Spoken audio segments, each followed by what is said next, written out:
최근 부산 가덕도의 조개무지 발굴 현장에서 놀라운 일이 벌어졌습니다. 연구팀이 8,200년 전 것으로 추정되는 뼈의 DNA를 분석했는데 결과는 충격적이었습니다. 현대 독일인에게서 흔히 보이는 유전자 타입이 나왔거든요. 한반도에 유럽인이 살았다는 건가요? 아니면 단순한 우연일까요? 또 하나의 미스터리가 있습니다. 전라도 일대에만 3만 개가 넘는 거대한 돌무덤이 남아있어요. 3,000년 전 사람들이 수십 톤짜리 바위를 손으로 옮겨 세웠고 그 위에 또 다른 바위를 얹었습니다. 지구상 어디에도 이렇게 돌무덤이 밀집된 곳은 없습니다. 도대체 왜 이 땅에 이렇게 많은 돌무덤이 세워진 걸까요? 그 안에서 발견된 수상한 뼈들과 텅 빈 무덤들은 무엇을 말하는 걸까요? 지금부터 한반도에 남겨진 미스터리를 파헤쳐 보겠습니다. 전라남도와 전라북도에만 고인돌이 최소 26,000기 남아 있습니다. 어떤 연구자는 32,000기까지 추정하기도 해요. 숫자 자체도 압도적이고 더 중요한 건 밀도입니다. 중국 산동반도나 절강성에서도 고인돌이 발견되긴 하지만 한반도 남부처럼 촘촘하게 모여 있진 않아요.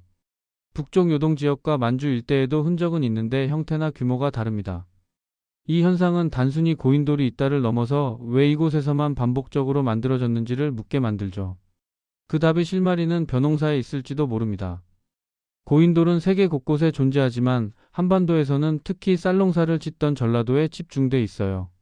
벼농사는 혼자 할 수 없었습니다. 물을 대고 모를 심고 관리하는 과정에서 많은 사람이 동시에 움직여야 했죠.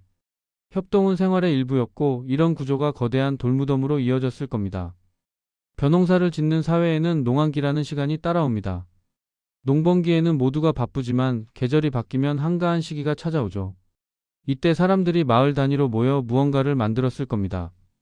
고대 이집트에서는 나일강이 범람하는 동안 농사가 멈춘 그 시간에 피라미드를 쌓았다고 하잖아요. 한반도도 비슷했을 겁니다. 긴 겨울 농한기 동안 사람들은 힘을 모아 돌을 옮기고 세웠을 거예요. 고인돌은 장례시설이 아니라 농사주기 속에서 공동체가 함께 만든 상징이었던 겁니다. 그런데 흥미로운 사실이 하나 있습니다. 한반도는 원래 벼농사에 적합한 환경이 아니었거든요. 벼는 따뜻한 기후에서 잘 자랍니다. 동남아시아에서는 한 해에 2번, 3번 수확하는 것도 가능했지만 한반도는 달랐어요. 기온이 조금만 낮아져도 수확량이 크게 줄었고 안정적인 재배가 어려웠죠. 그럼 이런 조건에서 벼농사는 어떻게 자리 잡은 걸까요?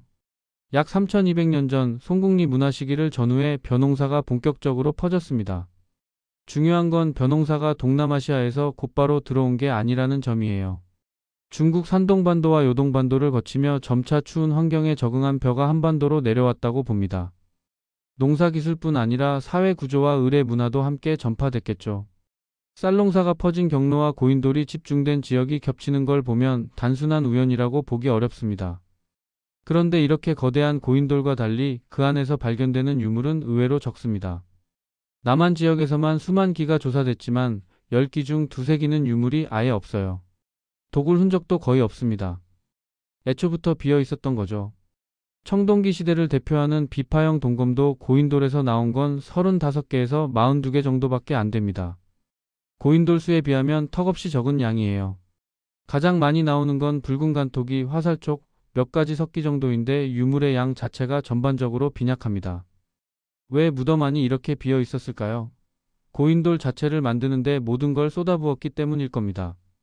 거대한 돌을 채석하고 운반하고 세우는 과정 자체가 이미 엄청난 일이었으니까요. 그에 비해 무덤 안에 넣는 물건은 간소했던 거죠. 또 다른 가능성도 있습니다. 제사의 중심이 무덤 내부가 아니라 외부에 있었을 수 있어요.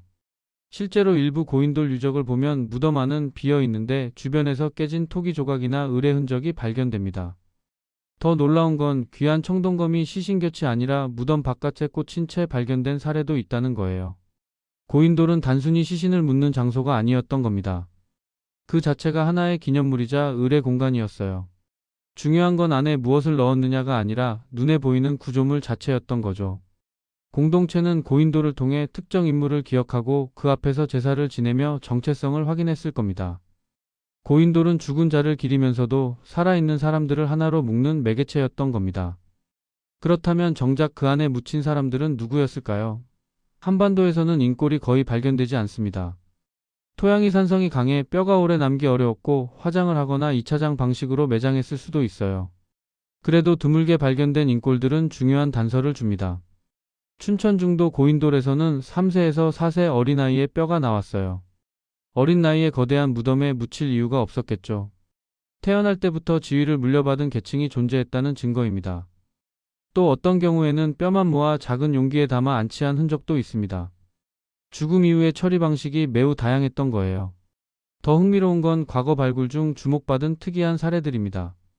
비교적 온전한 형태로 발견된 인골들 중 일부는 당시 평균보다 훨씬 큰 체구를 보였고 두개골 형태도 달랐어요.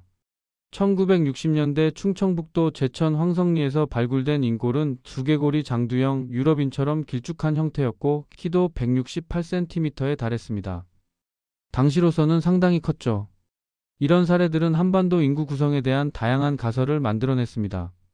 최근에는 DNA 분석 기술이 발전하면서 더 흥미로운 이야기가 나왔어요.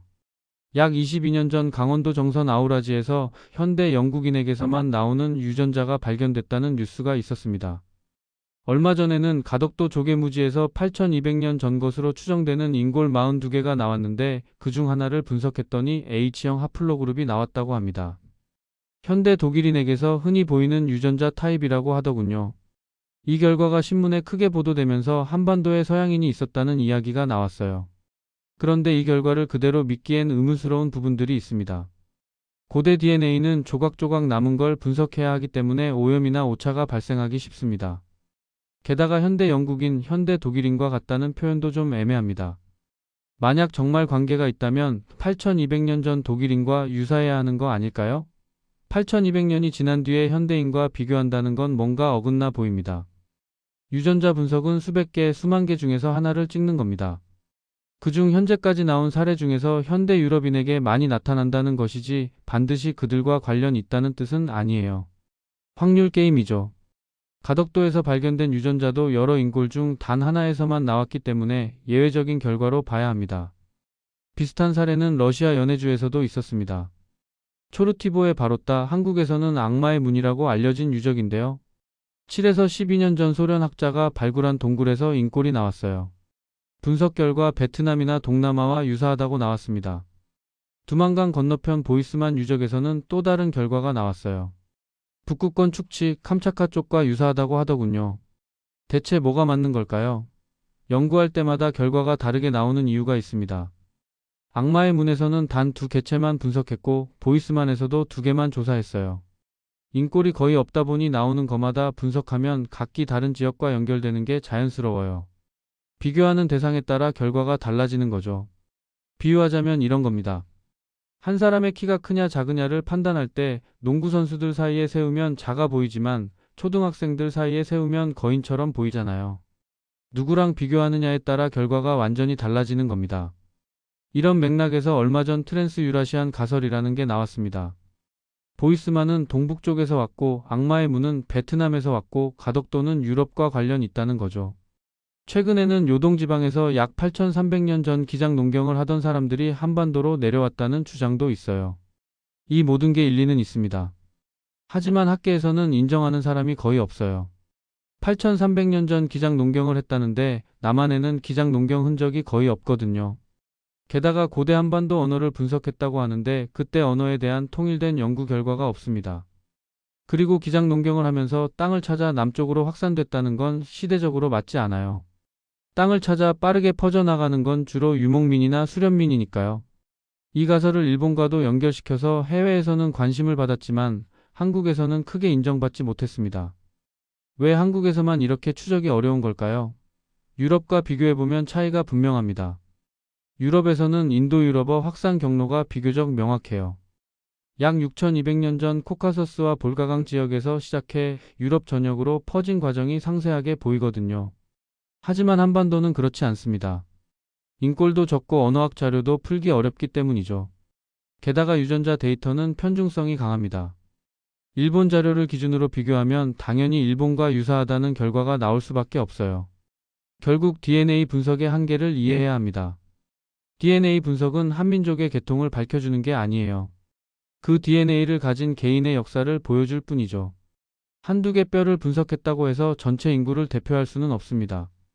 퇴근 시간 종로 거리를 지나가는 수천 명 중에서 딱 한 명만 붙잡아 조사한 뒤 그 사람 특징으로 종로를 지나는 모든 사람의 특징을 판단한다면 이상하잖아요. DNA 분석도 마찬가지입니다. 가설이 맞으려면 H형 하플로그룹이 정말 현대 독일에만 나오는 건지 확인돼야 하고 왜 여러 개체 중 하나에만 나타났는지도 밝혀져야 합니다. 한 개체만으로는 증명할 수 없어요. 만약 유럽과 직접 관련이 있다면 다른 유물들도 유사성을 보여야 하죠. 현재로서는 그 이후 추가 연구 결과가 나오지 않고 있습니다. 그렇다면 유럽과의 연결 가능성은 완전히 없는 걸까요? 그건 아닙니다. 유럽계 사람들이 한반도로 왔을 가능성은 충분히 있어요. 지구본을 보면 유럽과 아시아 사이가 엄청 멀어 보입니다. 하지만 북극권 쪽을 따라 이동하면 생각보다 가깝거든요. 실제로 이동하는 건 그리 어렵지 않았을 거예요. 핀란드의 사미족도 우랄 알타이어를 쓰고 북극권을 따라 이동합니다. 캄차카나 축지반도를 통해 북극권으로 유럽과 왕래할 가능성은 있어요. 다만 현재로서는 증거가 충분히 쌓이지 않았을 뿐입니다. 한반도는 산성 토양이 강합니다. 인골이 정상적으로는 다 썩어 없어져요. 나온다 해도 아주 잘 부스러지거나 발굴 중에 사라지는 경우가 대부분이죠. 토양에 따라 정말 많이 다릅니다. 토양 문제도 있지만 화장을 해서 묻는 경우도 있고 아예 텅 빈 무덤도 있어요. 고인돌을 만들어 놓고 그 밑에는 사람이 없는 경우도 꽤 있습니다. 국내에서 인골이 발견되는 경우는 손에 꼽을 정도예요. 뼈를 대하는 태도도 문화마다 달랐던 것 같습니다. 한국에서는 죽은 이의 뼈를 다시 꺼내거나 보는 것 자체를 불경스럽게 여겼어요. 흙과 하나가 되어야 자손이 복을 받는다고 생각했죠. 서양이나 이슬람권은 반대입니다. 성자들의 육골을 성당이나 사원에 모셔두고 자랑스럽게 보여주거든요. 전쟁 영화를 보면 전우가 죽으면 간이 묘지를 만들고 총을 꽂아두고 철모를 얹어두는 장면이 나오지 않나요? 그런 풍습이 칼을 꽂는 풍습과 연결돼 있습니다. 칼을 꽂는다는 건 죽은 전사를 상징하기도 하고 하늘과 땅을 이어주는 역할을 한다고 믿었어요. 칼이 일종의 망부석이 되는 거죠. 아서왕 전설의 엑스칼리버 같은 칼 이야기가 유라시아 전역에 퍼져 있는 이유도 여기에 있습니다. 그래서 그 칼을 놓고 기도하고 절하는 장면이 한국 고인돌에도 새겨져 있습니다. 여수 오림동 고인돌을 보면 칼이 크게 꽂혀 있고 그 앞에서 한 명은 무릎 꿇고 한 명은 서서 참배하는 그림이 새겨져 있어요. 고인돌은 제사를 지내는 도구였던 겁니다. 칼을 누가 훔쳐가지 않았을까 싶지만 요즘에도 산속사당에 있는 불상을 함부로 손대지 않잖아요. 칼은 강력한 제사 도구였기 때문에 그랬을 겁니다. 칼을 꽂는 풍습은 한국뿐 아니라 유라시아 전역의 전사 숭배 문화에서 나타났습니다. 결국 고인돌은 단순한 무덤이 아니었습니다. 공동체의 기념물이자 제사를 지내는 신성한 공간이었고 농한기에 사람들이 모여 함께 만든 협동의 결과물이었어요. 거대한 돌을 옮기고 세우고 덮는 과정은 단순한 장례가 아니라 공동체의 결속을 다지는 의식이었던 거죠. 그 속에서 발견되는 작은 단서들, 적은 유물들, 가끔 나타나는 인골과 DNA는 조각난 이야기를 들려줍니다. 완벽하게 맞춰지지 않은 퍼즐처럼 아직 풀리지 않은 질문들이 여전히 남아 있어요. 8200년 전 한반도를 지나간 사람들은 누구였을까요? 왜 이 땅에만 3만 개가 넘는 돌무덤이 세워졌을까요? 텅 빈 무덤은 무엇을 말하고 있는 걸까요? 그 불완전함 속에서도 조금씩 과거의 모습이 드러나고 있습니다. 고인돌이 오늘날까지 남아있는 이유도 어쩌면 우리에게 계속 질문하라고 말하는 건지도 모릅니다. 다음에는 더 흥미로운 이야기로 찾아오겠습니다. 영상이 도움이 되셨다면 구독과 좋아요 부탁드립니다.